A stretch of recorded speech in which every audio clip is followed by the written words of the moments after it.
So we're super happy to have Greg Auman on the show. Greg, welcome. Happy to have you. Hey, thanks for having me. I hope you're doing well. Yes, for sure. So you have covered the Bucs for quite an amount of time, since 2013, 19 years at the Tampa Bay Times, now at the Athletic. Since Tom Brady has come in, what has it been like? What's the shift also in media attention been like?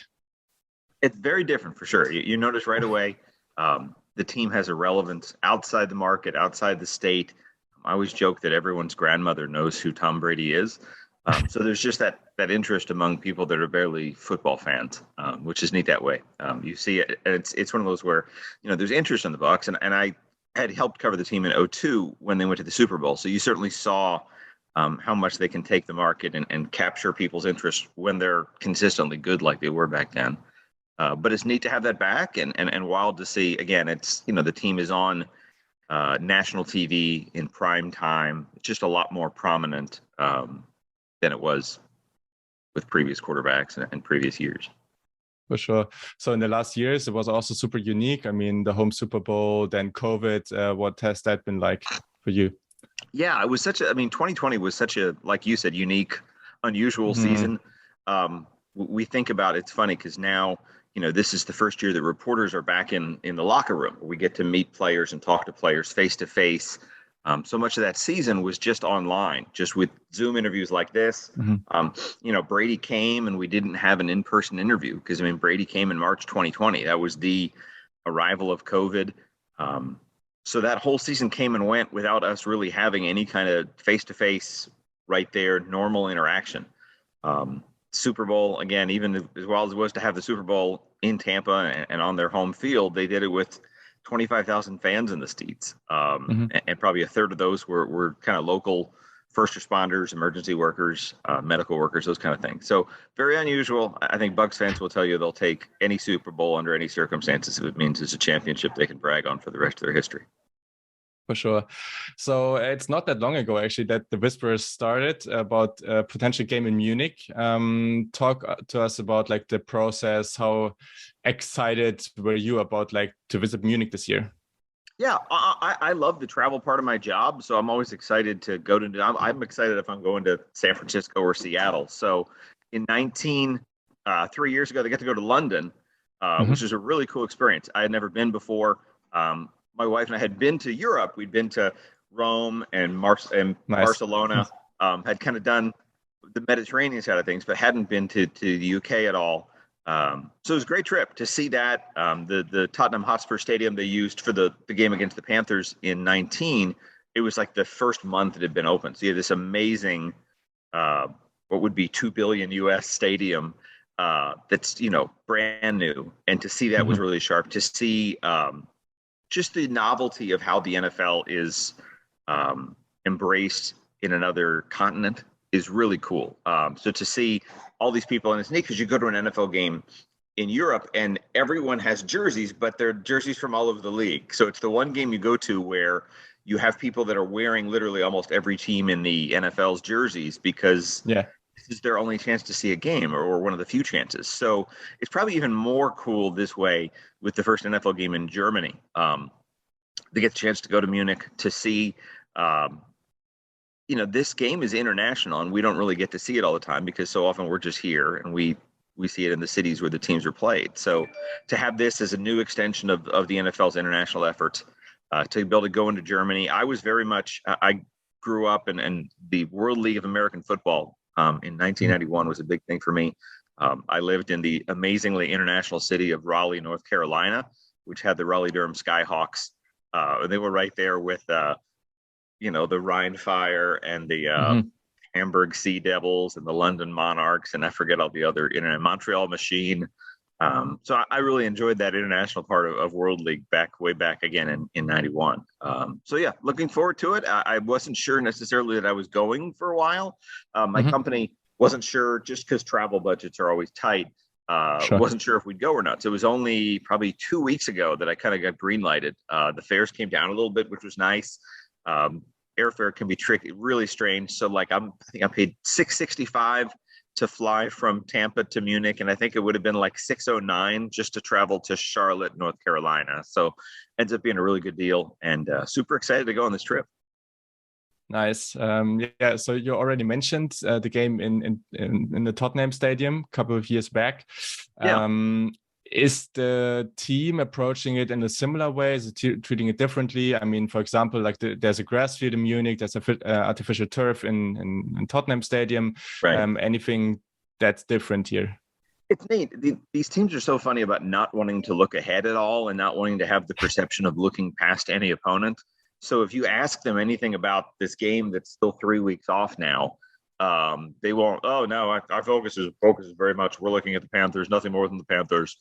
But from a logistics standpoint, I know they've started to figure out their travel things. There are going to be some really cool events. We had a story that came out yesterday that mentioned that Rondé Barber and Mike Allstott will be among the Bucs contingent, kind of letting the fans there get to meet two of the all-time greats in the franchise. I don't think they're going to go until later in the week, much like London. There's some teams that go over early to get acclimated to have the full week and the full experience there. I think the Bucs, my understanding and my travel plans are based on the fact that they're going to be here Thursday morning of game week and then fly over. And I get in at like 7 a.m. Friday morning, and we'll have one practice where we can see the team Friday. Saturday is usually a pretty quiet day in the NFL week, but I'm sure there'll be a bunch of big events building up to the game Sunday there in Munich. For sure. Yeah, really cool. So what are your thoughts on the Seahawks this season as they're their opponent? Yeah, it's funny. They're definitely more of a challenge than people would have expected. I think a lot of people wrote off the Seahawks the moment that Russell Wilson got traded, and they didn't really do. I mean, it's funny. I think everyone had them pegged as going after one of these other big quarterbacks and trading or acquiring, a major quarterback. You're talking about Drew Lock and Geno Smith. I mean, a year or two ago, Geno Smith was almost kind of a guy that could have gone to like the XFL and was barely in the league, even as a backup. So to see the success he's had, and by extension, the success that Seattle's had, has been wild. He was complete. I think he was at 77% completions at one point. Geno's a guy I covered in college when he was at West Virginia. So I've known him for a long time and knew him as a very successful quarterback, just not necessarily in the NFL. He's beaten Tom Brady. He beat Tom Brady as a rookie when he was just coming into the league with the Jets. But yeah, I think Seattle has definitely exceeded expectations. They're still finding themselves. That NFC West is completely wide open. I think the entire division was 3-3 entering last night's games. So it's one of those where the division is still up for grabs. And this suddenly becomes a game where instead of, I think most people had thought Seattle might be like competing for the number one overall pick when they're in Munich. And they're doing anything but tanking. They're very competitive this year. Yeah, that's really cool for a lot of fans that this game might be a lot more competitive than we actually thought before. So, but the Bucs had actually some struggles this season. For example, like the Steelers game a couple of weeks ago. But I mean, they're holding in there. So what do you think they need to do to make actually like the second half of the season a success, challenge, maybe even for a Super Bowl? Yeah, they're the opposite of Seattle. They've disappointed. I think everyone thought they would be dominating. And especially offensively, they've had a lot of struggles. They have two young starters on the offensive line. They've had some injuries they've dealt with. And they haven't played well, really. I mean, they just lost to a Steelers team that was, had one win on the season. For them to be, they're leading the division still, but just kind of barely, and a tiebreaker ahead of Atlanta. So I think these next few games getting ready for Munich, give them a chance to get things back on course. They have some tough games before that. Carolina is an easy team to beat for the most part.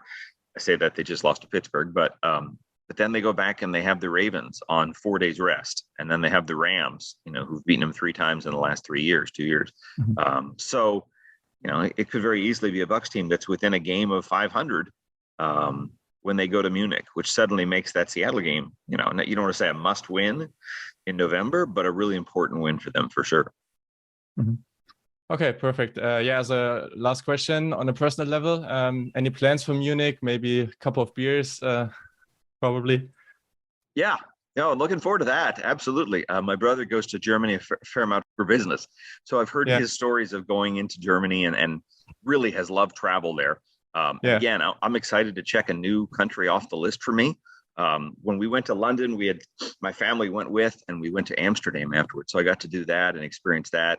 But just to see, it's funny. In Florida here, we consider something old when it's like 70 years old. You'll see a house that's from 1905. And there's this, wow, the history. And I always tell people, like, history is measured in centuries and not years. So the idea of being able to see cathedrals and beer houses that predate my country's existence is really exciting. I think you get an appreciation of things a little bit more when they're that old and that storied. And the things you get to see have such a history to them. So, like I said, I'm only there for, I think, 3 days.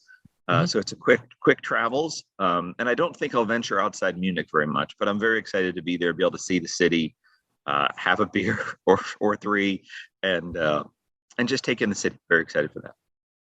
Perfect. Then I hope you enjoy your stay. And thank you so much for doing this. Oh, thanks for having me very much. I hope you guys enjoy the game.